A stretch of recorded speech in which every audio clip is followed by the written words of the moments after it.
Welcome to season 3, episode 6 of the A Travel Talk Show. Yes, we're back. You can't get rid of us because we got tons to talk about. Welcome to Canada's Travel Talk Show. I am your co host, Greg Girard. I am half of the Brothers of Tourism. I am here live, letting my adventure demons run roughshod over this show.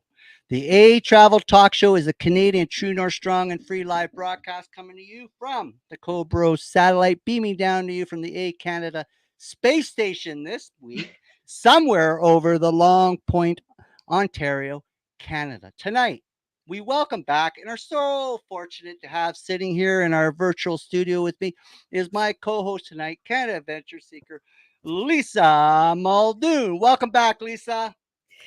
Thanks so much, Greg. It's great to be back and to have the opportunity to share more of our Ontario experiences with everyone. And to be honest, it's been so interesting watching the show each week and learning about so many cool places and things to do across our whole country. I think each of the seekers has done a fantastic job of showcasing our country.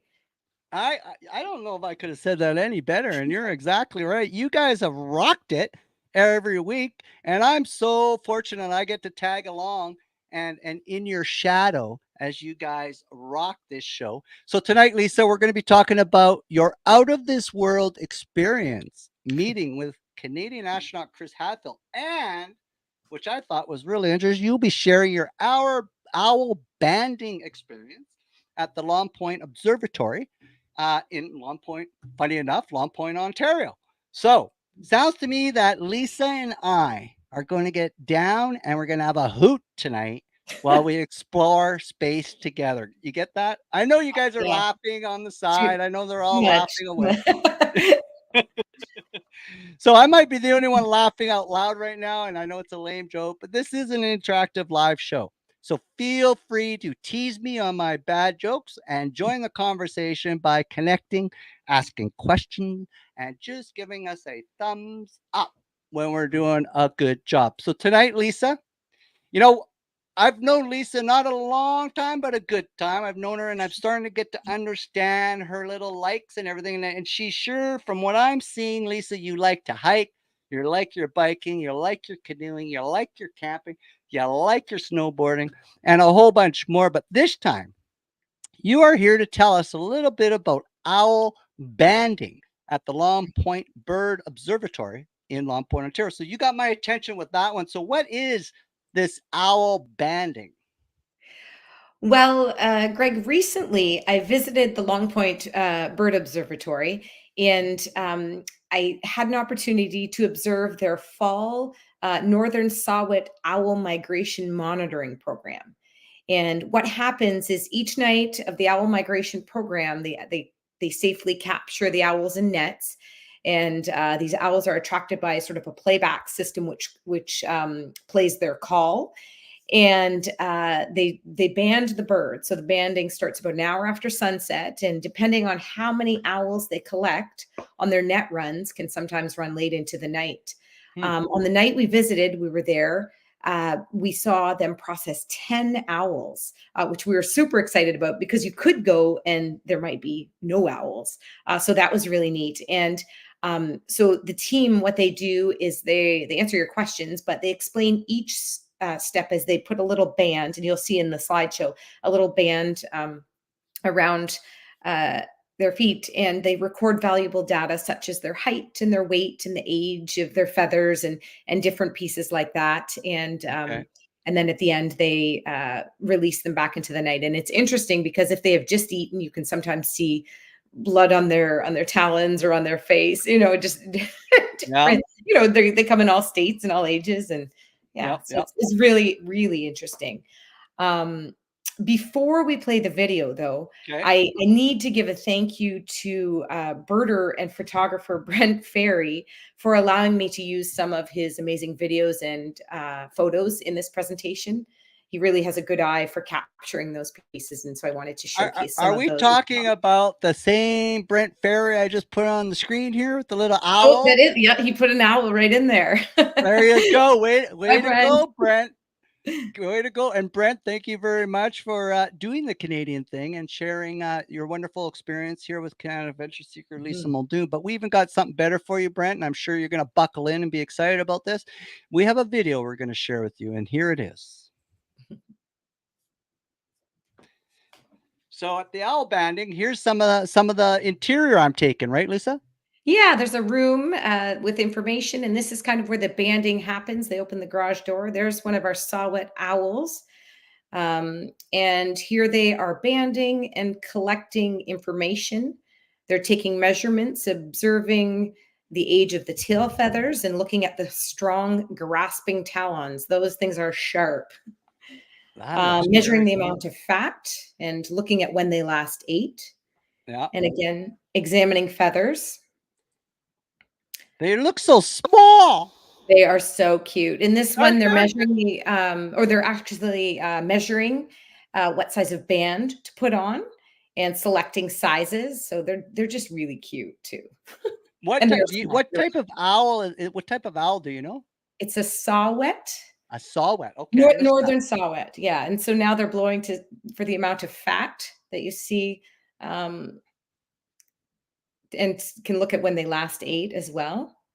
I can't believe how gorgeous and cute they are. They are. They also, when they bring them back out they bring them out to the back and let their eyes adjust. And after about 5 minutes, they put one actually on my arm and let it fly away. So that's kind of what they do for the observers when we go and we get to be a part of things. Yeah. They're apparently the tiniest owl in the food chain. I've learned a little bit about owls from being there, and so they have to be careful of other owls and things that can eat them too. So they have to be Mhm. feisty at times. So owls eat owls? Apparently, yes, like the bigger ones. Yeah, Okay. that made me because I was thinking it's not so nice. No, no. I They mean that see snap I each other just up. yeah, I mean what's up with that? So I Yeah. with these so you said on that particular visit, Lisa, just so we're clear, you got to see 10 owls banded? Mhm. So what they do is they go on net runs. So they have nets hung up around sort of the whole grounds, and then they will come back and bring them. They put them in a bag and bring them back. And so they go. I think it's every hour, every 40 minutes, they go out for that walk to. And they have volunteers, but banders and the bander in charge, and sort of people from researchers and people Okay. learning. So Okay. it's really neat to watch. Now, the funny thing is, Greg, I actually watched their online feed Okay. and then decided to go in person the next night. So it's not that super close to me, but I said, no, no, we it's not the same online. We have to go see it in person. So And it was worth it, right? Looks like it with the totally big worth it. grain on your face. It looks like it Well, was really worth it. we've wanted to do this for a few years now. So Yeah. we're super happy to get to go. So that was good. Wow. Okay. Well, Andrea just echoes. She goes, these are so cute. So they're sort They're of really, you're with these talons though, like you sort of yeah, want to hug them, but then oh yeah. again, you don't. You just have to hold them properly, I think, and those researchers have really learned how to do that. Yeah. Yeah. Okay. So again, this is the next one we've got here. Is I'm pretty spaced out about your next adventure. I it basically, Lisa, when I saw this entry that the we put into the producer room, um, it was pretty literally. I when I saw that, I go, I'm seeing stars. I mean, I'm amazed because let's face it, this is a big one. I mean, the word flying around the galaxy right now is that Lisa Muldoon got to meet Canada's astronaut, Chris Hadfield. Now, that must have sent you to the moon and back and all giddy. I mean, tell us about this adventure. Sure, I will. I actually entered a contest to attend a meet and greet with Chris Hadfield, and I was selected along with a number of other individuals to meet the renowned Canadian astronaut, engineer, fighter pilot, musician, and writer, Chris Hadfield. One of the things I appreciated was his down to earth, just demeanor, no pun intended, I guess, and Yeah. just genuine passion for his work. It was fascinating to hear about his space training and his exploration. And it was kind of neat how he took the time to meet each of us individually, answer our questions, and share insights about his life in space. Um, Now, I listed this kind of as my bucket list experience because I felt like it was one of those once in a lifetime things, Yep. and I to connect with this Canadian icon. Well, I realized that everyone may not have the opportunity to do this. I would encourage you, though, as a Canadian astronaut, I know that he does speaking engagements and he does do book signings and Hmm. lots of other things that if you have the opportunity to see him or meet him, do that. But also, he's written a number of books. So Ah, yeah, yeah. between children books and adult books to experience in that way. As I mentioned before, also he's a musician, and one of the music Mm. videos I was telling Greg about this before. One of the music videos he posted a number of years ago with his brother on Canada Day. They set out to make the most Canadian music video ever, and it's called In Canada.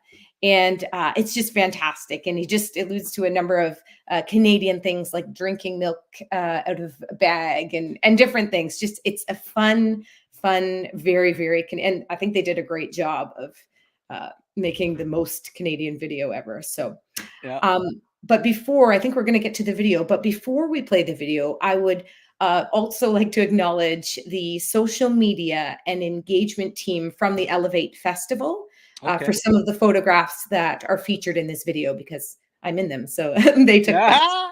Just wanted to Perfect. acknowledge them for that. So thank Yeah, you. and it's a very important too that we do give these shout outs to all the people who are contributing to the wonderfulness of Canada. Mhm.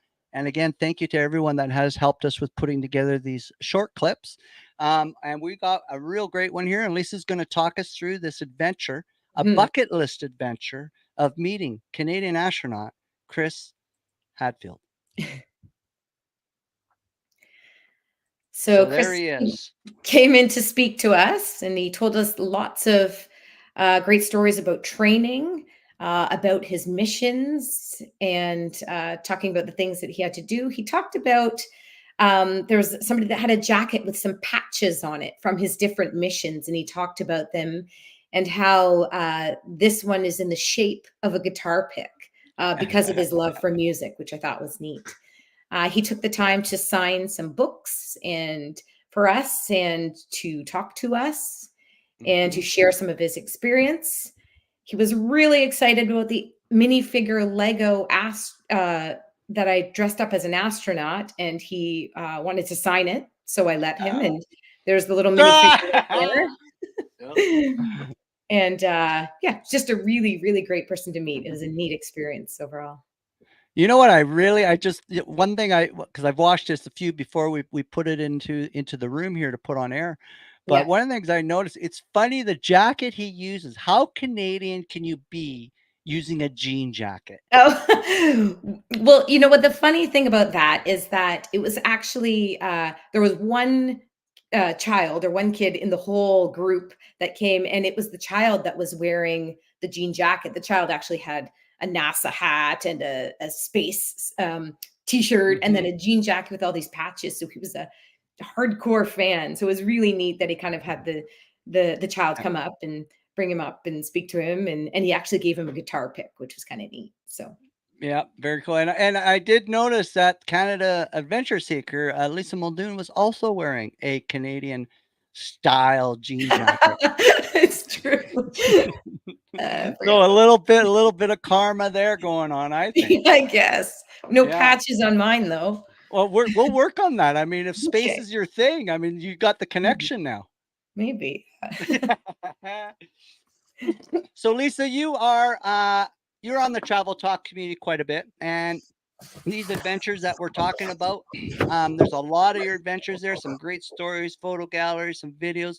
I put Lisa's link into the chat room there. Please go check her adventures out because she's got a whack of videos, photo galleries, and other things that you can look in of her adventures. Not just in Ontario too. There's some that are a little bit outside the border that she's gone in and shared to help travelers find their way across this beautiful country of ours. But what I was trying to get to before I went off in left field there is we're talking and sharing adventures always on Travel Talk. What has that experience been for you so far? Meeting all these wonderful and beautiful and good people with good souls that love to do adventures. What are you getting out of that? Well, great question, Greg. It's been really neat to connect with other adventure seekers across the country to learn more about amazing places to visit and explore. And you've said this before, that bucket list is just getting really big. But in as part of this community, I've had the opportunity to travel and meet other seekers. On a recent trip to St. John's, Newfoundland, I had a chance to meet and have dinner with last week's guest, Cora Lee. Mm-hmm. But I also love the recommendations from other seekers for things to do in different parts of Canada. Last year, I drove through Alberta and I contacted next week's host, Andrea Horning, who recommended some fantastic spots to check out on our journey Yeah. and that I probably wouldn't have found out on my own. So I really appreciated this like minded community of adventurers. Yeah, and I think, and I'll back you up on that for sure. We took 15 years to travel Canada and hit everything we got, and I can tell you right now, every day almost, you guys are posting something, and I'm going, how did we miss that? How the Yeah. heck? And you're just shaking your head. How did you miss that? So yeah, I agree with you. There's some pretty amazing stuff. So Lisa, sharing with our viewers is important. So is there anything or anyone that you would like to single out before we log off?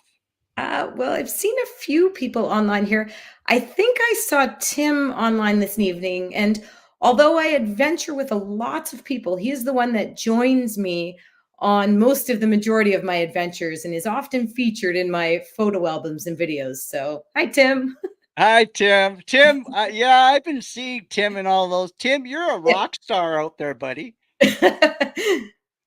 Right? That's awesome. Yeah. You guys, it's amazing because I think it's you guys are always looking for something new to do too, right? Just, yeah, a variety of different things, all sorts of adventures we get into. Yeah, yeah, okay.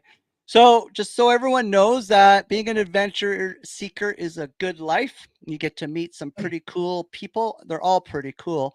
If you'd like to be one, I'm going to stick a link up in chat, and you can also fill out the form and come and join us every month when we meet online and we share stories and we learn stuff and we talk good stuff about all of Canada and how wonderful it is to be Canadian. So, if you post photos or videos, or you do events, or you eat out, or you like to write, read, or tell stories, this is the club for you because everyone's positive, everyone reinforces it. There's no tearing anybody down. It's all about positive energy and how lucky we are to celebrate and to explore Canada really as a group. Because that's when I'm seeing Lisa's posts and Lisa's photos and her stories, a lot of time you feel like you're there and you're saying, I want to go see that summit. I want to go see that point. I want to go to that lake. I want to go hike to that lookout. So that's the really nice thing. So I'll put that in there. But remember one thing here, guys. Every time you tune in every week, because we have this show, you are the adventure that you do. Okay, that's how we grow as people, is by involving and embracing what we have all around us. So we ask you that you support Canadian tourism websites and small businesses, that you plan Canadian, you book Canadian, you support Canadian accommodations, restaurants, events, attractions, because we've had a tough year. We've had a really tough couple of years out there, and we really would like to take, if you could, in your wisdom, if you could be able to take some of those dollars and support and put it back into the Canadian tourism. It's the Canadian thing to do. And if we all just do a little bit of an investment into the industry, we will have our restaurants, our tours, and our guides will be able to survive and be able to continue with their business. Join us every week, Wednesday, November 15, next week at 7 p.m. Mountain Time, which is 6 p.m. Pacific, 10 p.m. Eastern, and 11:30 for our far Eastern friends in Newfoundland. I was told I said it wrong on the last show, so I'm really working on that one. My co-host next week is Alberta Canadian influence Andrea Horning. Andrea will come bearing facts, tips, bucket lists, and hacks about travel and adventures in Alberta. Lisa, is there anything you'd like to say before we go? Well, just quickly before we go, I was going to say you'll notice that a number of my adventures on our Travel Talk community include mountain biking or road or trail biking. Yep. And I enjoy cycling. And I'm actually currently on a board of directors for a nonprofit organization out of Hamilton called New Hope Community Bikes. Okay. And the mission of that nonprofit organization is to build community through bicycles. And it's a learning hub for building and repairing bikes, but also offering safe cycling education through their Ride Smart programs and providing access to affordable transportation and fostering a rich, inclusive cycling community. So that's kind of off their website, but just with some cycling without age programs. But they also have not only in our community, but access across the province as far as supporting a bike program in Pikangikum for the youth there as well, which is kind of neat, some of those partnerships. They have some really neat things going on, and I would encourage you to check them out. Their website is newhopecommunitybikes.com. And it's just a neat thing, a neat part of the cycling community here. So it's www.newhope Community Bikes. community. I'm going to put that up for you guys. Communitybikes.com. So I put it's www.newhopecommunitybikes.com. Correct, Lisa? It is, yeah. I put the link up into the chat. Please, everybody, take a look at Lisa's new passion and her participation in this. Is this an Ontario, or is this something that's Canada wide?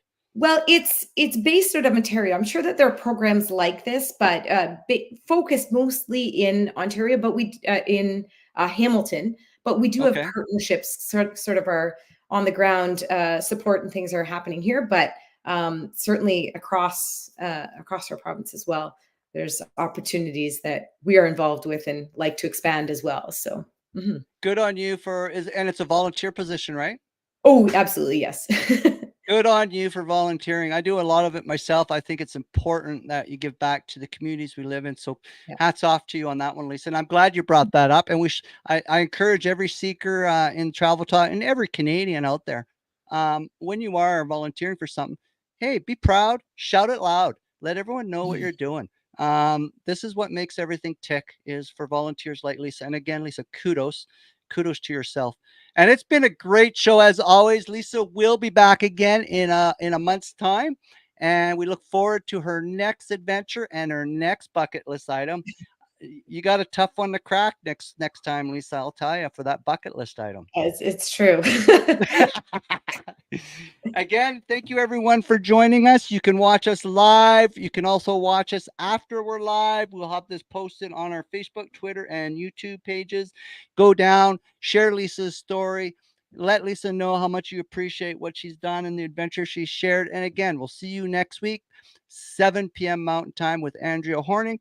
And again, may the maple leaf be with you. Peace out, Canada. Thanks so much. Bye.